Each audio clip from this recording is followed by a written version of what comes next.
Bismillahirrahmanirrahim. Assalamualaikum warahmatullahi wabarakatuh. Jumpa kembali dengan Bapak dalam program pembelajaran IPS kelas 7. Kali ini kita akan melanjutkan tentang kondisi geografis Indonesia berkaitan dengan keragaman flora dan fauna di Indonesia.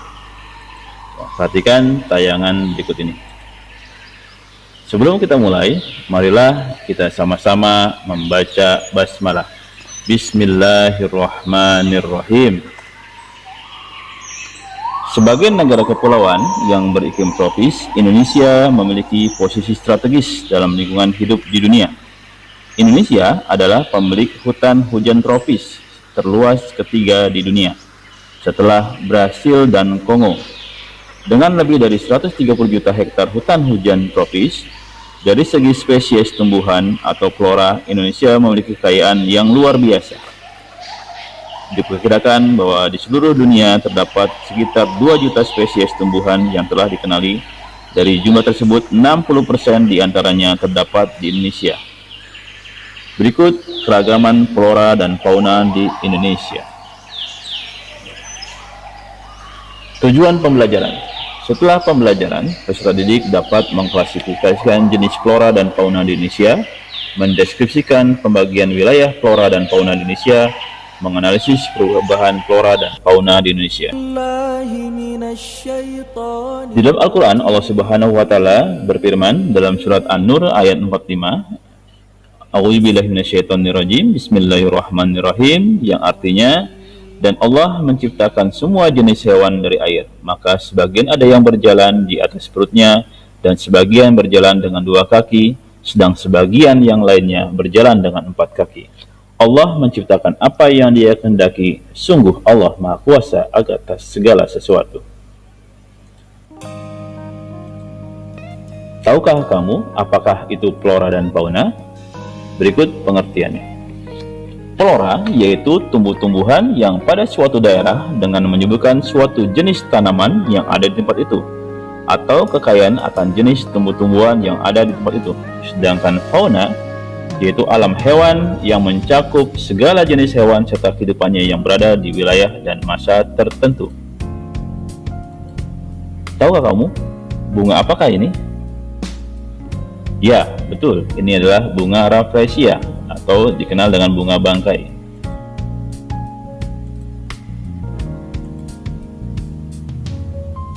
Faktor yang mempengaruhi persebaran flora di Indonesia.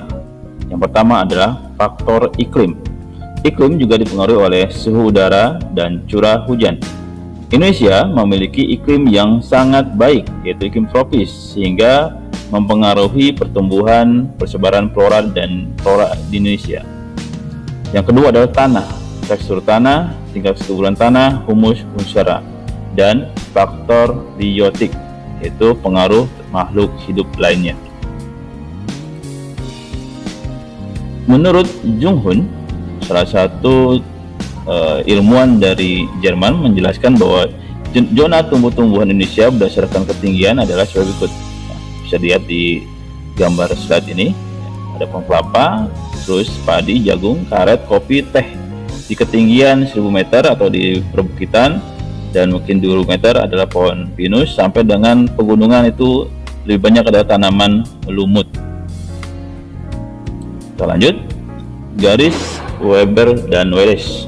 Garis Wallace adalah garis yang memisahkan flora dan fauna Indonesia bagian barat dengan Indonesia bagian tengah. Sedangkan garis Weber adalah garis yang memisahkan flora dan fauna Indonesia bagian tengah dengan Indonesia bagian timur. Wallace dan Weber adalah 2 tokoh ilmuwan dari Inggris. Persebaran flora fauna di Indonesia. Jadi ada daerah Pulau Sumatera, Jawa, sampai dengan Papua. Ini jenis-jenis sebaran tumbuhan yang terbanyak yang berada di daerah Indonesia. Bisa dijelaskan di sini adalah karakteristik flora di Indonesia bagian barat dan timur juga memiliki perbedaan. Flora di Indonesia bagian barat memiliki jenis kelompok meranti yang banyak.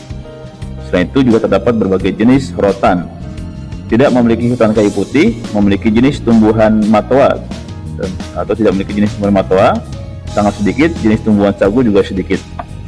Sedangkan flora di Indonesia bagian timur memiliki jenis meranti Yang sedikit tidak memiliki rotan, terdapat hutan kayu putih. Lagi untuk berikutnya adalah keragaman fauna di Indonesia. Ya, perhatikan tayangan berikut berkaitan dengan keragaman fauna di Indonesia. Oke. Peta pembagian fauna di Indonesia. Ini ada fauna Indonesia Barat atau dikenal sebagai fauna Asiatis, meliputi Pulau Sumatera, Pulau Kalimantan, Pulau Jawa, dan Pulau Bali. Kemudian fauna Indonesia Tengah atau fauna peralihan, ada Pulau Sulawesi, Nusa Tenggara, baik Nusa Tenggara Timur maupun Nusa Tenggara Barat, dan fauna Indonesia Timur atau fauna Australis, ada Pulau Maluku, dan juga ada Papua. Ini garis yang membedakan, ada garis Wallace dan garis Weber. Nah, ini fauna bagian barat, ya, ada fauna Asiatis, fauna bagian tengah peralihan, dan fauna bagian timur fauna Australis. Berikut penjelasannya. Fauna Asiatis atau hewan yang memiliki kesamaan yang dimiliki oleh hewan-hewan yang ada di wilayah Asia. Pertama, binatang menyusui besar-besar, terdapat bermacam jenis kera, jenis ikan air tawar banyak, jenis burung berwarna-warni sedikit, hewan mamalia berkantung sedikit. Sedangkan fauna Australis yaitu jenis fauna yang hampir mirip atau memiliki kesamaan dengan hewan yang ada di wilayah Australia. Itu binatang menyusui kecil-kecil, tidak terdapat jenis kera, jenis ikan air sedikit, terdapat banyak jenis burung berwarna-warni, banyak terdapat mamalia berkantung. Berikut gambarannya hewan-hewan tersebut. Nah, ini fauna tipe Asiatis yang ada di Pulau Sumatera. Ada gajah, ada badak, dan harimau di Pulau Sumatera. Kemudian di Pulau Jawa, ya termasuk masih fauna Asiatis. Ya. Ini kita lihat ada macan tutul, ada banteng, dan ada badak. Ya. Ini jenis badak yang dilindungi.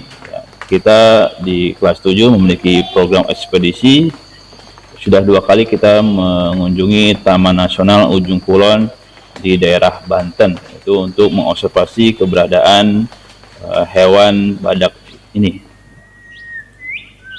Kemudian ini di Pulau Kalimantan, ya terlihat ya ada burung enggang. Kemudian ada apa ini? Iya, ini ada orang hutan ya atau jenis kera lainnya. Kemudian juga ada beruang madu, dan ini ya kalau kalian pernah berkunjung ke dunia fantasi, ya kita lihat ini ada maskotnya dunia fantasi ya, yaitu bekantan. Ini fauna tipe Asiatis di Kalimantan. Kita lanjut. Ini persoalan fauna Indonesia ini kaitannya dengan fauna tipe Australis yang ada di Papua. Ini burung cendrawasih, ya, jenis walabi, ya, kemudian apa? Burung kasuari. Kemudian fauna Asiatis di Maluku lebih banyak dihuni oleh atau berbagai jenis hewan burung yang berwarna-warni. Ya, ada burung kakatua, ya, kemudian jenis burung-burung lainnya. Kemudian tipe peralihan ini ya di Pulau Sulawesi ada babi rusa, ada tarsius, ini burung maleo ya, satu kekhasan di Pulau Sulawesi burung maleo. Kemudian ada anoa ya, jenis anoa. Kemudian peralihan juga di Nusa Tenggara. Nah, ini dia ada hewan kuda. Kemudian juga salah satu yang menjadi ikon di Pulau Nusa Tenggara adalah komodo. Jadi hanya ada satu pulau yang dihuni oleh binatang ini, yaitu di Pulau Komodo, yang menjadi endemik di sana. Ya, tidak ada di dunia yang memiliki hewan melata sejenis komodo ini. Baik, itu saja mungkin penjelasan di Bapak. Sekali lagi, kita sebagai manusia yang bisa memiliki kewenangan untuk menjaga dan melestarikan lingkungan hidup kita dengan menjadi perantara dari Allah Subhanahu wa Ta'ala sebagai pencipta kita untuk melindungi dan menjaga kelestarian lingkungan hidup kita.